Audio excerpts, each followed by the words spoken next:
Hey, everybody. Welcome to tonight's Firelight Chat. Tonight, we're talking about dismantling the military-industrial complex. It was in 1961, in his farewell address, that President Dwight Eisenhower coined the phrase. And when he said military-industrial complex, when he originally wrote his speech, it was military-industrial congressional complex. He warned us about its dangers. But remember, he was hardly anti-military. Dwight Eisenhower, before he was president, of course, during World War II, was the supreme Allied commander. All Allied forces were under his command. So the point is that before World War II, we had no standing army. I think most of us would recognize that one is necessary now, and they certainly recognize that one was necessary at the end of World War II. And yet, by 1961, Eisenhower recognized, there could be a big problem here because war had become big business. That's where we are today. All of us recognizing, or at least many of us recognizing, that something very dangerous has happened in this country. There is today what's often called the war machine, the blob in Washington. We've seen what happened in Vietnam. We've seen what happened in Iraq. We've seen what happened staying so long and being such a spectacular failure in Afghanistan. We recognize that there are 800 military installations of the United States in 80 countries around the world. So many of us realize the outsized power of Northrop Grumman, of Boeing, of Raytheon, and yet so many of us just think it's hopeless. What can we do? So many of us recognize the outsized power of these industries. Tonight's conversation is specifically about the overreach and outsized power of military-industrial complex and the defense industry that exerts way too much control over U.S. foreign policy. Tonight, we have my friend, my colleague, Stephen Semler, who is someone that I go to and that I read because the things he has to say, the things he has to teach us all about this and all related topics is so very important for these times. Let me introduce you. Stephen Semler is co-founder of Security Policy Reform Institute, a grassroots-funded think tank that produces foreign policy ideas for the working class. Previously, Stephen was based in the Middle East as an analyst for the international humanitarian response to the conflict in Syria and has experience in government relations, forensic weapons investigations, and advocacy. He is a listed expert with the Forum on the Arms Trade and has written for Jacobin, Outrider, Responsible Statecraft, The Intercept, and others. You can follow his work on Substack at Stephen Semler, and that's S-E-M-L-E-R, stephensemler.substack.com, also on Twitter at Stephen Semler. Stephen, my friend, welcome. Thank you so much for being here with us tonight. My pleasure, Marianne. Always good to chat. So, Stephen, so many people feel like, where do we even begin? And people know that there is this thing called the military-industrial complex, but can you even begin to help us break this thing down? Sure. As you noted, in Eisenhower's farewell address, it was the military-industrial congressional complex. So all told, it's the military, Pentagon as an institution. It's the industry that is kept alive and sustained by contracts that flow from the Pentagon to private weapons companies. It's Congress as well, who decides how much money the Pentagon should get each year. So all told, there's, excluding Congress and the White House, there's about 3.2 million people in the military-industrial complex. As far as its annual budget, which is now looking to be at least $886 billion, that's more than the GDP of pretty much every country on earth except for 15 or 16. So what you have is essentially this giant state-run economy that could be used for all sorts of purposes, war preparation instead.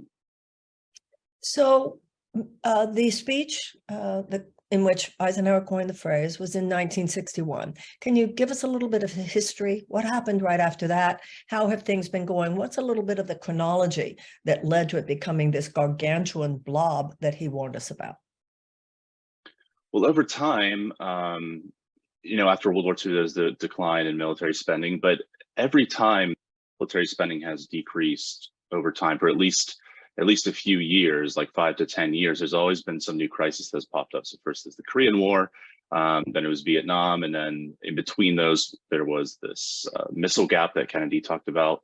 And then after Vietnam, there's a slight decrease, but then Reagan came into power. And then there's a slight fall off after the end of the Cold War, but then the Gulf War happened, and then another drop, and then the War on Terror, and that has ended, or is at least not in its full scale version as it was for so many years. China is now the threat du jour.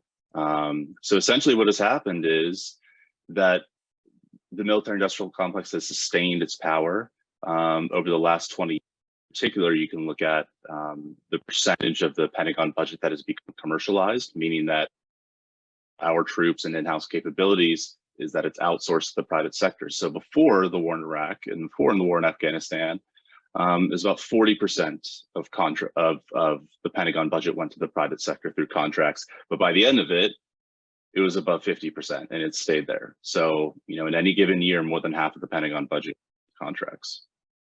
Now, there was recently a report, 60 Minutes, about tremendous price gouging on the part of the defense contractors. So we have a Secretary of Defense who himself is an ex-board member at Raytheon, which of itself is outrageous and should not be. But tell me, the articles that I read, people were talking about the outrageous lack of accountability on the part of defense contractors. They're just basically, what did we do? The military just opened the door to these guys, said, we're not going to hold you accountable. We're not going to regulate you. Where's the dog? Where's the tail? Who wags who? How does all that work? Well, accountability goes, there's very little incentive from the Pentagon to keep track, because a lot of senior officials end up working for these military contractors. So Secretary of Defense Lloyd Austin was, again, a Raytheon board member. It's haunting to, consider the fact that he Raytheon stray ones in one of his suits that he wears to work now. So over time, as this industry has grown in power and as the military budget has become more commercialized, I think one of the trends to keep an eye on was just that the private sector was promised to be able to do what the U.S. Armed Forces couldn't themselves, or the private sector, the private arms industry basically said, we can do all these things better than you. We can make equipment cheaper, we can operate it, we can maintain it for you cheaper, we can cook the meals for the troops deployed abroad, we can do all these sorts of things. But when these 60 Minutes reports, like a report like the 60 Minutes one comes out that reveals, widespread price gouging. So in a basic contract, contractors are expected, and it's written in, to take 15% profit on the amount. And again, it's restricted in that sense because these are, again, taxpayer dollars. So if profiteering off at the taxpayer expense looks extremely bad. But as it turns out, they're 50% profits. And it's not like they're investing these profits into making themselves better or more efficient. They're investing in the shareholder dividends and stock buyback. And look at the stuff they're producing. Let's take a look at, the most popular aircraft. The Government Accountability Office recently looked at, from fiscal year 2011 to fiscal year 2021, looked at 49 different aircraft the U.S. military uses, and gauged basically how ready they were to perform in through this mission capable measure. And only 2 of them during that 11-year stretch met their performance targets. So these are overpriced, underperforming contracts with rampant profiteering at the expense of the taxpayer. It's a broken system, no matter how you look at it. Well, it's not broken. It works perfectly for the people. That's true. I've said often, when people have asked me, what would you do your first day in office? What would you do right away? One of the first things I would do, of course, is demand an audit of the Pentagon. It's absolutely outrageous that we don't even know where the money goes. Now, the founders were very careful to make sure that we had a civilian commander-in-chief of the U.S. Armed Forces. And they did this in order to diminish the chances that there could ever be a military coup in the United States. When I was growing up, you only saw a civilian Secretary of Defense. during Trump's presidency, he made James Mattis, General James Mattis, Secretary of Defense. And it wasn't like I had anything really personal against Mattis. It was like, wait, I thought that wasn't the way we were supposed to do it. Then that sort of seal having been broken open, of course, Lloyd Austin, who is not only a former board member of Raytheon, but also a former general. And of course, how much more can you have the two together? Talk about military industrial complex, former general and former Raytheon board member, and now head of Secretary of Defense. And of course, the worst part of this is people don't even seem to think it's an issue. The press doesn't cover it like it's an issue. And you've got younger generations who don't even have an institutional memory of a time when people would have said, whoa, this isn't what's supposed to happen. But now what we have is this really toxic brew, Stephen, of cynicism. People know just enough to be cynical, right? And for good reason, but not enough to actually know, how do we empower ourselves to do something about it? And I see that, in my campaign, how we've just been kind of numbed, how our political imaginations have been so limited. So let me ask you a question, since you are someone who I look to for information. Let's say there's a universe in which I was just elected president. I have heard you say that the Congressional Budget Office says we could take 10% off our 10% off the budget, and over 10 years, that would save us $1 trillion. Most people are aware that if you look at the amount of money that we spend, it's almost twice what every other country put together spends. If you were elected president, if you were advising me, how would we begin? Number one, we demand an audit of the Pentagon. Where else do we go? How do we smash this thing? I think one thing that you could do to get Congress going is to look at options for nationalization, because right now there's no purpose industry, private arms industry. So even if it doesn't happen, and even if it's this shot in the dark, it still will make waves and make more popular the idea that this, is effectively a run economy, and these are just private sector companies that are profiting off of it. So the expectation for them is higher. Company out there, there has to be more oversight. And when you look at campaign finance, for example, one thing that you could do, or at least prompt an idea to introduce to Congress, or perhaps via executive order, though I'm not sure if it's possible with campaign finance. Look at campaign cash from these military contractors to members of Congress.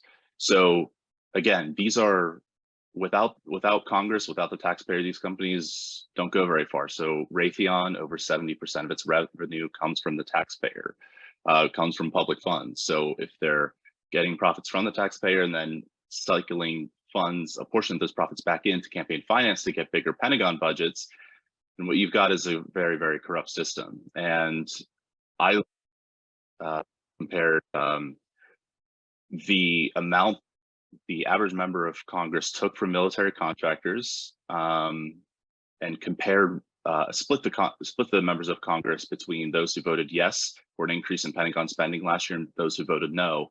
And the members of Congress who voted yes, on average, took 7 times more campaign cash from military contractors than those who voted no. Wow. And this, Marianne, I've done this calculation, I think every year for the last 3 or 4, and I've done proactively too.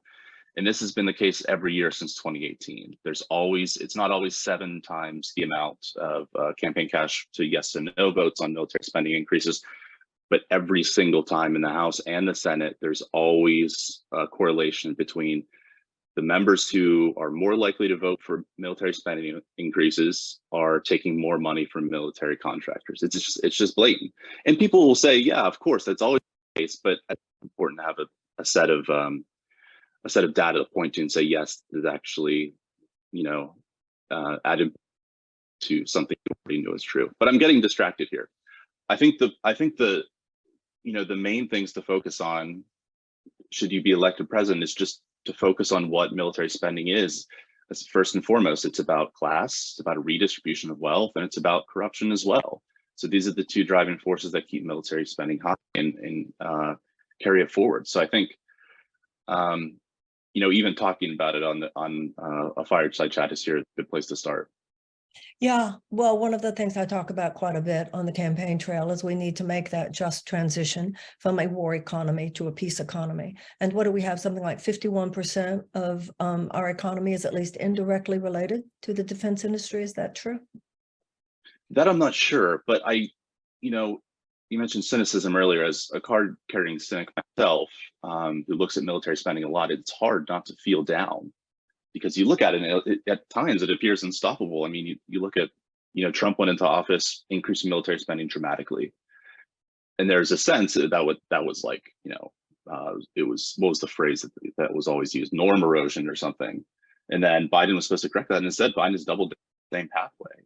Yeah. So, since Biden has been in office, military spending has, compared his 2020 request compared to when he got in, it's increased 146 billion in between that space. And then Trump, in his 4 years in office, increased it by 120 billion over Obama.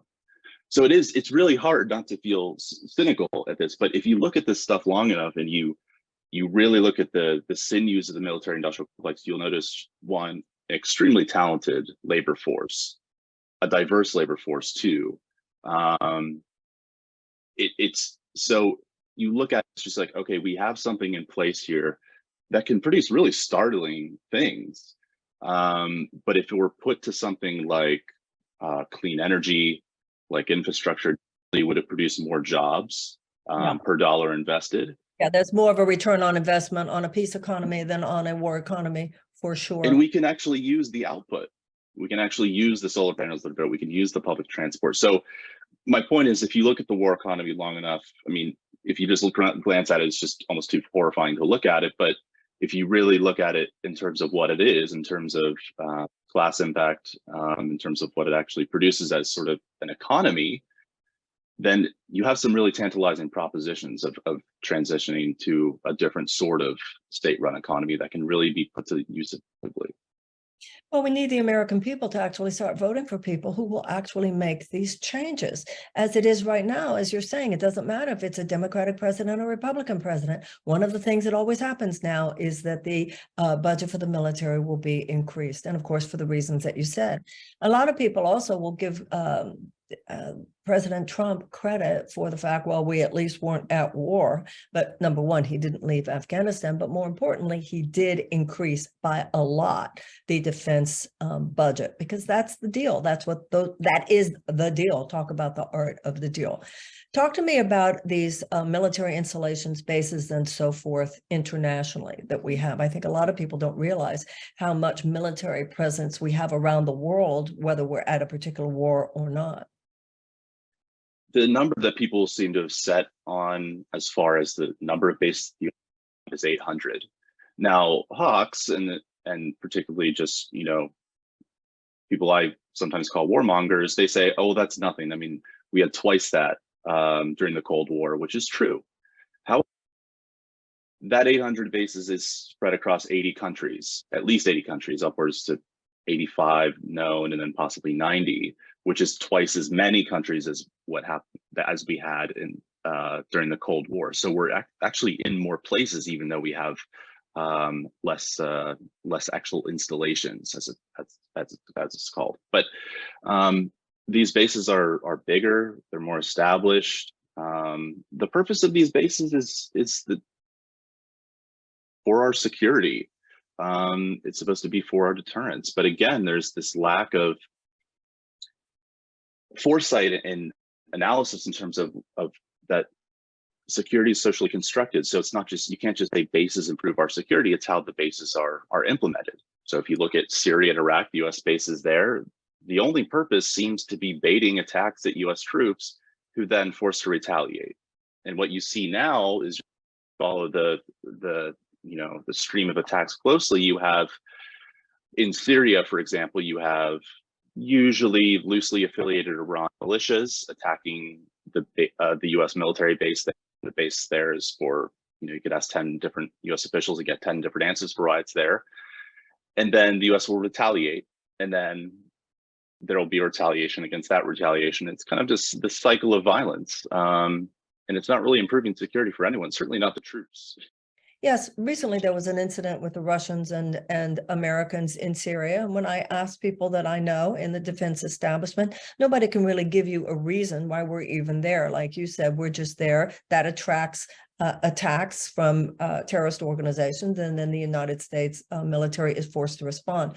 I think that one of the things, if we take a big picture, and that's what really needs to happen here, I believe, and I think many Americans would be willing to recognize that the last 40 to 50 years of American foreign policy has been so profoundly unwise that it has actually decreased our national security. This idea that somehow the more money we spend on the military, the greater the increase in our national security is increasingly absurd. First of all, we should think of healthcare in terms of our national security, whether or not you can work just one job and make a living, our national security, our environment, whether or not the planet will be habitable in the years ahead should be considered national security. There are so many issues like that. But even over and beyond that, the military activity itself has, I believe, made us less secure. The world it does not trust us. We have squandered our moral authority. We've even squandered our military authority, especially between, Vietnam and Iraq and Afghanistan. It's like U.S. military says it's going to do something, and I think a lot of people in the world go, "Ew, I'm scared." And that's not very good, even for our military national security. So at this point, when you think of all the money that we have spent, not just the money that was spent on the budget, but also the people who have died, which is even more important than the money that we have spent. When you think of the squandering of our resources, the squandering of our moral authority. I met the Dalai Lama several years ago. He himself told me the world does not look at the United States and think of you as champions of democracy.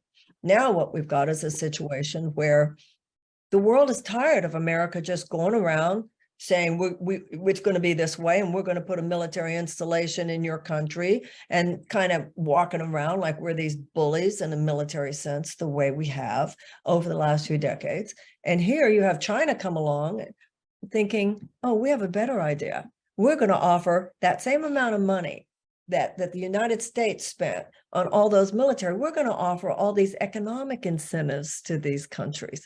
So all of a sudden, the United States, it's not a unipolar power, it's a multipolar world. And I think that the fact that we are forced into a more humble position, the fact that we are less secure in many ways has been because of the over-militarization of our foreign policy over the last few decades. Would you agree with that?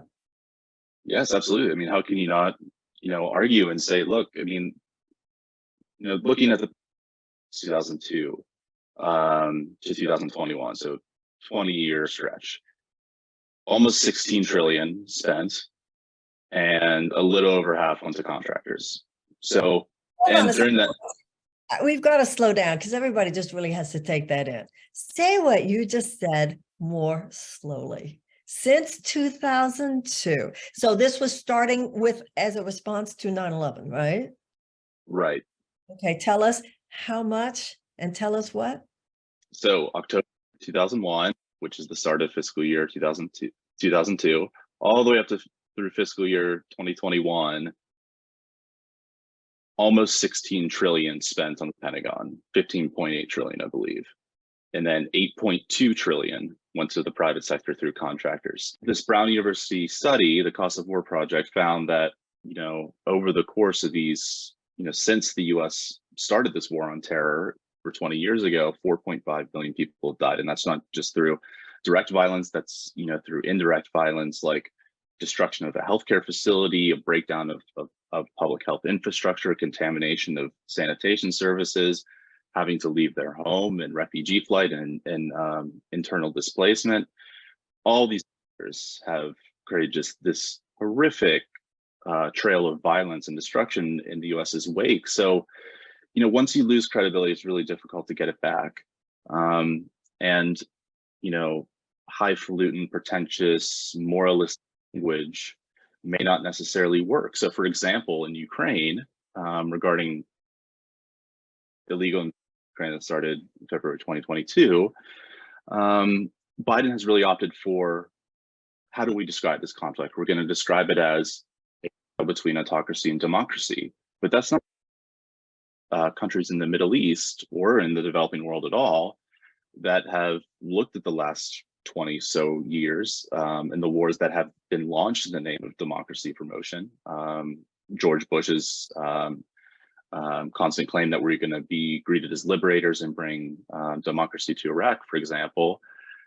The main takeaway should be that this is about sovereignty, and that's something that would resonate more so with developing countries. They want that concept taken a little bit more seriously, to say at the least. Yeah, that is an issue of sovereignty. It's not an issue of saving democracy. Like the democracy America needs to be working on saving right now is our own. So this business about the bases all around the country, what is the power of the U.S. president to close installations or to close bases? What power does the president have? As far as overseas bases, all the power in the world. He's the commander in chief, so he can shut down overseas bases. I mean, I've read plenty of statistics on this, and these are conserved estimates because they come from the military establishment. 20 to 30% of overseas bases are excess by, military standards. And if you look at, taking the diplomatic considerations as well, the ones that are doing more harm than good, I mean, you could probably close half and be okay. I mean, there's always, you can dismantle empire in several different ways. It's always better to opt for the graceful way to dismantle empire, not just up and leave. But what I'm saying is the president has a lot of power to unilaterally close down bases like in Syria that are doing more harm than good, and ones that are just plain stretch the military system. I mean, I don't, often talk like in these terms, but in terms of straight military effectiveness and just having a more capable military, one concept that has just been completely lost in mainstream discourse from the White House and in Congress and Pentagon leadership is that a leaner military is a more effective military, and how you win wars is with good people and good decision making. So that means, not entering wars in the first place and avoiding them at all costs. But in the end, what wins wars is smart people in charge, smart people on the ground, allies. It's not just this profligate spending in weapon systems that don't exist, but and just being just stretched too thin, like in this bases example. On the domestic front, Congress is needed to close down bases, but for overseas bases, there's nothing stopping Biden from just using his unilateral authority to instantly improve safety. And he talks about veterans a lot. The most pro-veteran stance you can taking them out of harm's way. So I think that's something that should be considered. I don't think a reasonable person disagrees that we need a strong military. The way I see the military, I see it like a surgeon. So if the United States needed surgery, obviously we would want to have the best surgeon possible. But a reasonable person tries to avoid surgery if possible. And you get the feeling, because it's true, that there are too many forces in the U.S. defense establishment that are trying to come up with reasons to have the surgery. That's why I support a Department of Peace, because we have to proactively become more preventative. JFK said that if we don't end war, war will end us. I'll take your medical analogy one step further, Marianne, and I'll say that another thing that exists in the medical world that doesn't exist in the foreign policy world that should is the Hippocratic Oath, this do no harm principle, where the intervention doesn't cause more problems than it purports to fix. That should be probably the rule number one of any sort of progressive or working class oriented foreign policy, is this do no harm principle. Because essentially, if we're trying to fix problems, we see we should, that we still feel that way, we probably haven't had a close enough look at our past to look at the trail we've left, because oftentimes we've left the situation worse than we've solved. And we should feel dedicated to that principle no matter what our politics are. I agree. That brings up another topic, and that is the nuclear industry. Tell us about that. Tell us about our nuclear arsenal and where non-proliferation efforts stand right now, which seem to be at a particularly precarious place given Putin's recent stand on the SALT talks, et cetera. So tell us about nuclear. You get the same issues that come up in the regular war industry as you do when it comes to nuclear weapons. I mean, you have, there's this claim that more essentially, and that we need to modernize our nuclear forces, and that's sort of being pushed by the White House, sort of in different ways, but the net effect is an upturn in the amount of nuclear weapons that the U.S. has, which is not the direction that we should be going. I mean, talks right now with Russia are just, it's difficult to make progress on any front, but there's nothing really stopping the U.S. from, approaching international agreements with a little bit more enthusiasm, looking to maybe set out a course with China for eventual nuclear cooperation, to have an agreement in place that would slowly reduce nuclear stockpile weapons, because it's such a risky it's just such a risky proposition. Nuclear weapons are, because they're getting faster with hypersonic technology, which means there's less, US and Russian forces, effectively bumping into each other in Syria, and the US posture in the South China Sea with China, opportunities for mistake to happen. And it's, for every, there's a whole industry that that conducts these war games, essentially, where these think tanks conduct war games, essentially mapping out how a war would go. And for every instance I'm aware of between the US and China is deteriorated pretty quickly into nuclear exchange. So, the best course of action is to essentially search for ways to reduce the number of these weapons, because it's really the number that makes the difference, ultimately. Most Americans probably don't realize that we have at least 7,000 nuclear bombs in our own arsenal. Are those the numbers that you have? Yeah, that sounds about right. Yeah, and of course, Obama saying he was refurbishing our nuclear arsenal actually built it up quite a bit. It's so astonishing, because 100 of those, and it's basically over for a couple 100,000 years for the human race. Would you say that? Oh yeah, it wouldn't take many at all. The idea that we need 7,000 is so outrageous. And obviously, everybody, I think we need a president who recognizes this and says it and does something about it. Stephen, when I was young, we actually went to protest to ban the bomb. Nobody even bothers anymore. I mean, I think that this is what, for me, is so astonishing. People have just been numbed. People have just been worn down. We're not even fighting it anymore. That's what's so terrible, this just acquiescence based on there's nothing that we can do. And even for those of us who see appropriate use for military in certain situations, the issue of sovereignty in Ukraine is something that there is a legitimate disagreement about among many of us who do have strong beliefs that we must dismantle the military-industrial complex. That's a different conversation. Would you agree with that? Sure. I mean, I think, there's, in terms of addressing the military-industrial complex, at least in advocacy, are two things that can happen at once. So, frequently we'll have, conversations about budget, linked with the war in Ukraine, which is still popularly supported in the United States. And that's effectively an effort to say, look, you can't cut the Pentagon budget because it'll just compromise our ability in Ukraine. And that's actually not the case. And the Pentagon is funded separately from most of the military aid that's been going to Ukraine. That's been funded through supplemental bill, not this budget, not to complex appropriations language, but you can still take an extremely hard look at the Pentagon budget and exact some pretty substantial cuts without really compromising existing US policy towards Ukraine. So that's one thing that I think it's an industry line that. Yeah, I feel very strongly about that. And everybody, I often talk about the establishment of the United States Department of Peace. We need to learn to wage peace.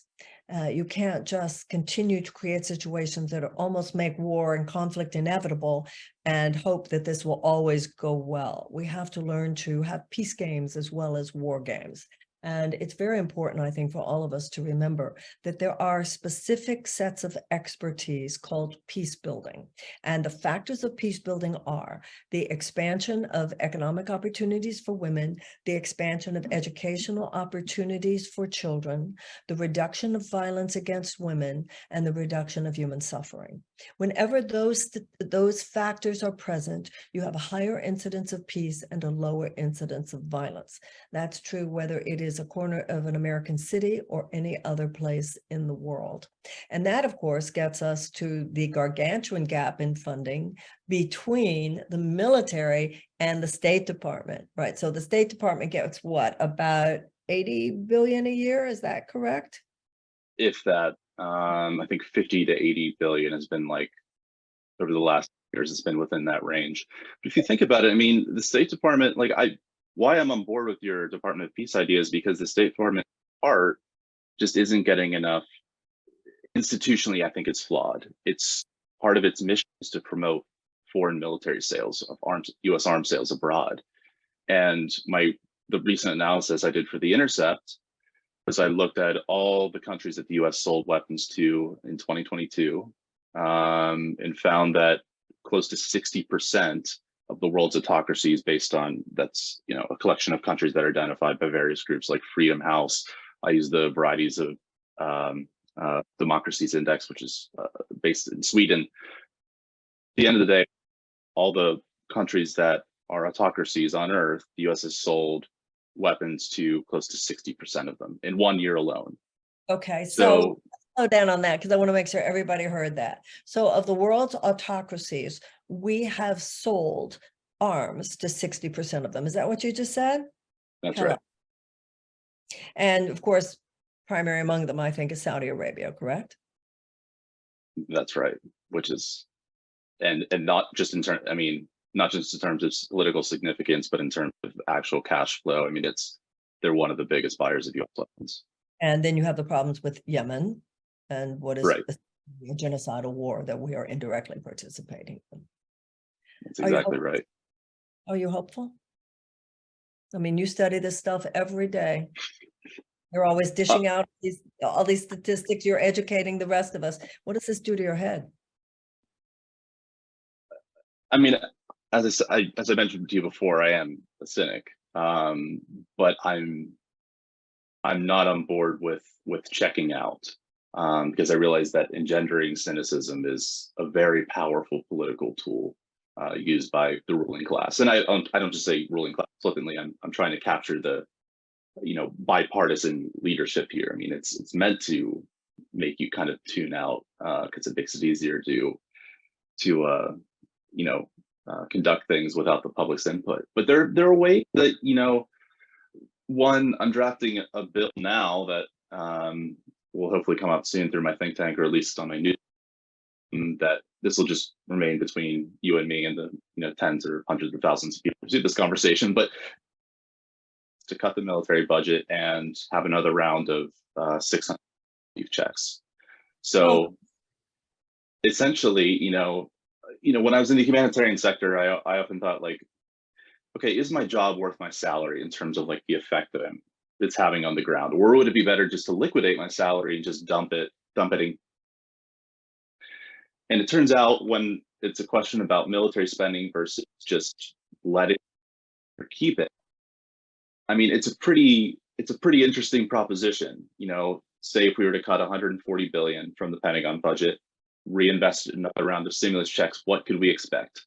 We could expect a 1 million person reduction in financial insecurity. The people who had, you know, defined by the number of people who had difficulty paying their bills within the last 7 days. A 6 million reduction in the number of food insecure people, so people who didn't have enough to eat within the last 7 days, and an over 2 million reduction in the number in housing insecurity. So you can have an immediate effect that really, you know, disrupts the dominant paradigm in terms of how we think of security, and that security can be bought through military.